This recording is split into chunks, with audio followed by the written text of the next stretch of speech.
मुझे याद है जब मैंने फर्स्ट टाइम खुद को ऐसे ही मिरर में देखा था। 120 केजीज, एवरी स्टेप एक बैटल था मेरी खुद की बॉडी से। 60 केजी लूज करने ने सब कुछ चेंज कर दिया। सभी ने ट्रांसफॉर्मेशन देखा है। इस ट्रांसफॉर्मेशन के बाद मुझे नहीं पता था मैं कुछ ऐसी मिस्टेक्स करने वाला हूँ। अब स्टार्ट होती है हमारी real journey. All right guys, मेरे इस 60 केजी के सक्सेसफुल वेट लॉस ट्रांसफॉर्मेशन के बाद मैंने कुछ ऐसी मेजर मिस्टेक्स की है जिससे मेरी ग्रोथ बहुत ज़्यादा स्लो हो गई थी। एंड अगर मुझे कोई ये मिस्टेक्स पहले बता देता तो आज मेरी बॉडी की कंडीशन बहुत ज़्यादा बेटर होती।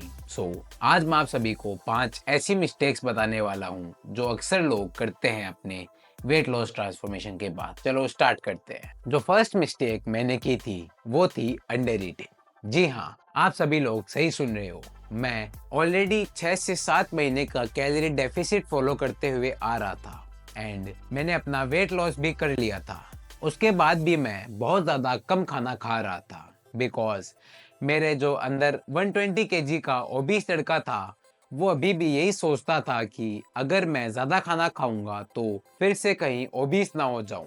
एंड उसे नहीं पता था अगर आपको मसल बिल्ड करना है तो आपको स्लाइटली कैलोरी सरप्लस में ही खाना पड़ेगा। एंड 6 से 7 महीने का कैलोरी डेफिसिट फॉलो करते हुए मेरा मेटाबॉलिज्म ऑलरेडी थोड़ा लो हो चुका था एंड मैं अभी भी कम खाना खा रहा था तो वो मेटाबॉलिज्म बूस्ट नहीं हो पाया था और लो मेटाबॉलिज्म के साथ मैं मसल बिल्ड नहीं कर पा रहा था। कम खाने की वजह से मेरी जिम में स्ट्रेंथ भी नहीं बढ़ रही थी। मेरी कोई प्रोग्रेस नहीं हो पा रही थी जिम में। मैं जहां था वहीं पे रह गया और मैं कोई प्रोग्रेस नहीं कर पाया। जो सेकंड मिस्टेक मैंने की थी वो थी ओवरडूइंग कार्डियो। मैं अभी भी 1 से 1.5 घंटे इंटेंस कार्डियो सेशंस एवरीडे लगा रहा था जो बिल्कुल सही नहीं है अगर अपन मसल बिल्डिंग पर्सपेक्टिव से देखें तो।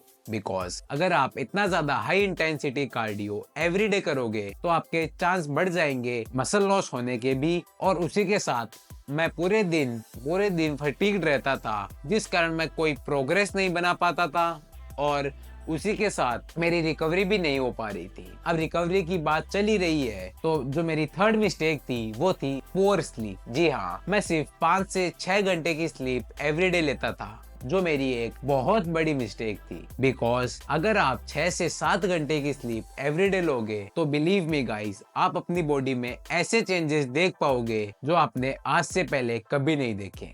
एंड अगर आपकी स्लीप बेटर होगी तो आपका टेस्टोस्टेरोन ज्यादा बनेगा बॉडी में बिकॉज आपका मोस्ट ऑफ द टेस्टोस्टेरोन आपकी स्लीप में ही बनता है।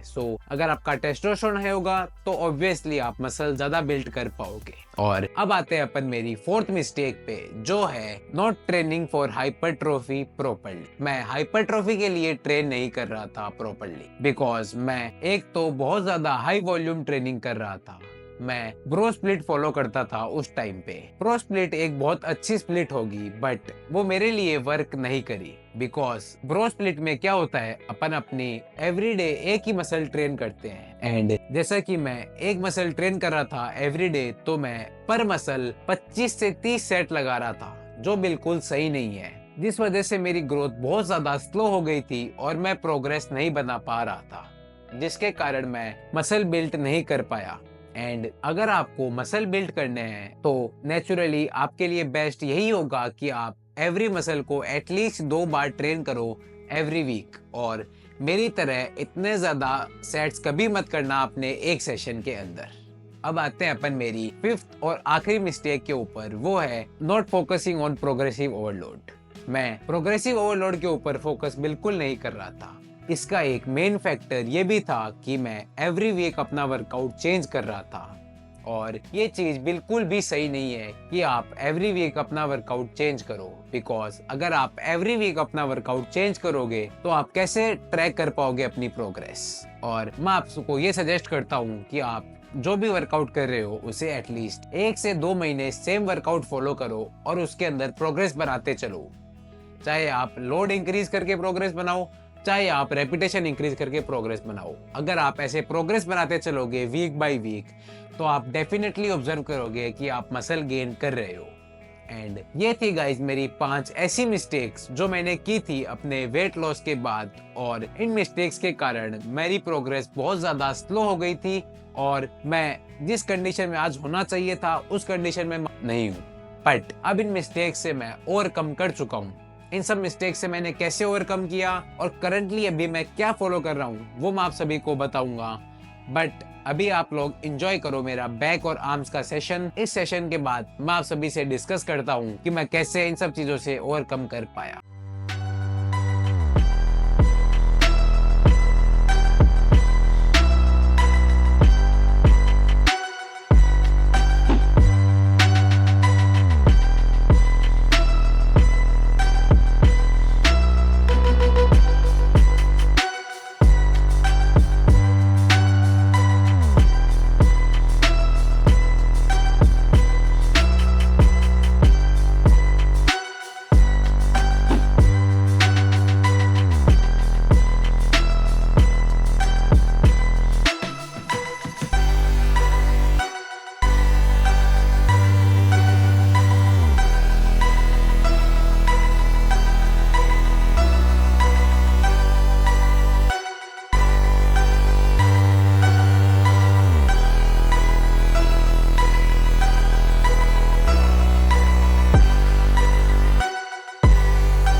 अगर मैं आप सभी को सही बताऊं तो ये वीडियो मैं नेक्स्ट डे शूट कर रहा हूँ, बिकॉज कल वर्कआउट इतना ज़्यादा इंटेंस हुआ था कि वर्कआउट से आने के बाद मैं सो गया था और वीडियो शूट नहीं कर पाया।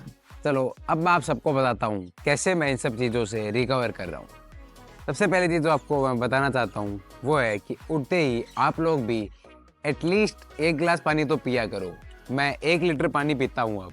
शुरुआत मैंने भी 1 गिलास से ही की थी, बट आप भी जब पानी पीने लग जाओगे तो आपको भी हैबिट हो जाएगी पानी पीने की उठते ही, जो बहुत बढ़िया रहता है। उठते ही आप जितना पानी पी सकते हो उतना पानी पिया करो, बिकॉज पूरी रात से आपकी बॉडी डिहाइड्रेटेड रहती है। सो उठते ही पानी पीना बहुत ज़रूरी है।